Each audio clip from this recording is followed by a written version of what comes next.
December সপ্তদশ হুগলি চুঁচুড়া বইমেলায় শরৎচন্দ্র চট্টোপাধ্যায় সভাঘর ও তিলক চ্যাটার্জি সভা মঞ্চে আলোচনার বিষয় শিশু স্বাস্থ্যের ফোন ও টিভির ছায়া। প্রথমে আমি হুগলি চুঁচুড়া বইমেলা কর্তৃপক্ষকে অভিবাদন জানাই। জনস্বাস্থ্য বিষয়ক সচেতনতামূলক, বিশেষত শিশু স্বাস্থ্য বিষয়ক এমন একটি বিষয়কে আলোচনার জন্য নির্বাচন করার। আজকে আলোচনার মূল বক্তা এই শহরের বিশিষ্ট শিশু চিকিৎসক ডক্টর ইন্দ্রনীল চৌধুরী। সভাপতিত্ব করবেন বিশিষ্ট শিক্ষক চিকিৎসক এই শহরেরই ডক্টর সৌম্য সরকার। প্রারম্ভিক কিছু কথাবার্তা বলার আগে যে কথাগুলো বলতেই হয় তা হলো, বিশ্ব স্বাস্থ্য সংস্থা বা WHO স্বাস্থ্যের সংজ্ঞায় শুধুমাত্র শারীরিক স্বাস্থ্যকেই সীমাবদ্ধ রাখেনি, অন্তর্ভুক্ত করেছে মানসিক স্বাস্থ্য এবং সামাজিক স্বাস্থ্যকে। সুতরাং শিশু স্বাস্থ্য বিষয়ক আলোচনাতেও শিশু শারীরিক স্বাস্থ্যের পাশাপাশি শিশুর মানসিক স্বাস্থ্য এবং সামাজিক স্বাস্থ্যের দিকগুলো উঠে আসবে আলোচনায়। শিশুর শারীরিক স্বাস্থ্যের কথা বলতে গেলে জন্মের পর তার শারীরিক বৃদ্ধি,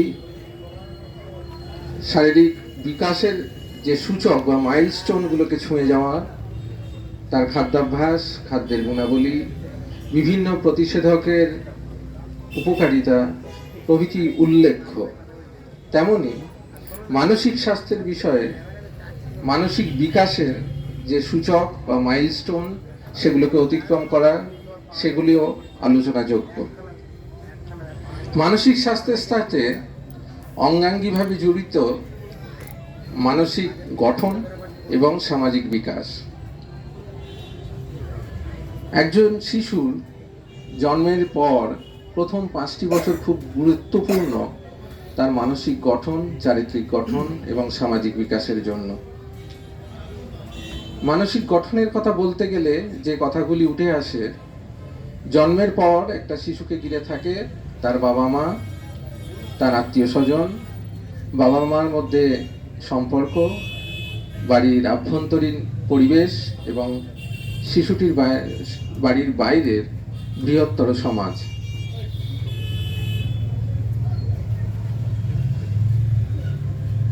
এখনকার দিনে যৌথ পরিবারের ধারণা বিলুপ্তির পথে। অধিকাংশ পরিবারই একক পরিবার, অধিকাংশ পরিবারের সন্তানই একমাত্র সন্তান। দেখা যায় অধিকাংশ পরিবারের বাবা মা কর্মরত বা উভয়ই কর্মরত।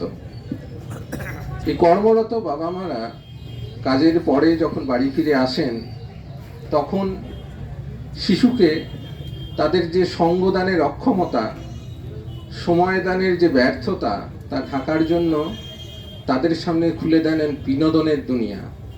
সে টেলিভিশনে বা চলভাস বা মোবাইল ফোনে দুনিয়া আর শুধুমাত্র কতগুলি কার্টুন বা গেমস অ্যাপসের উপর নির্ভরশীল নয়। বিনোদন দুনিয়ার মোড়কে নিভৃতে, নিঃশব্দে, নির্বিচারে প্রবেশ করে এক বিকৃত সংস্কৃতি এবং অবাধ যৌনতা, যা শিশুটিকে করে তুলতে পারে অপরাধমনস্ক এবং শিশুটি অপরাধী হলেও হতে পারে।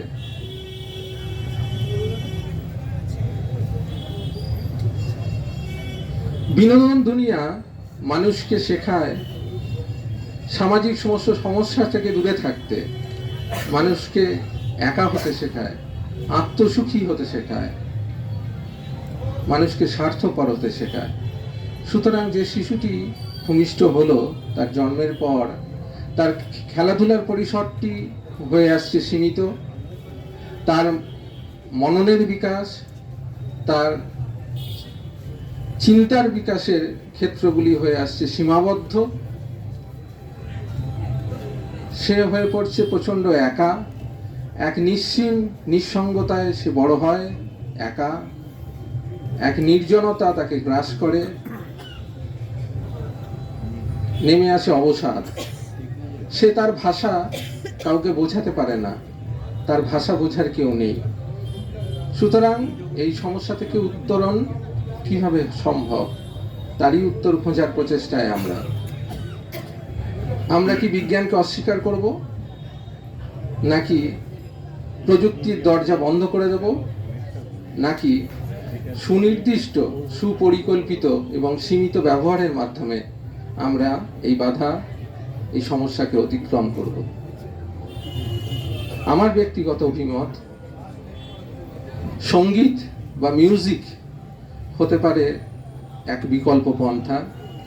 আমাদের বাঙালিদের প্রাণের ঠাকুর রবি ঠাকুর তো আছেনই।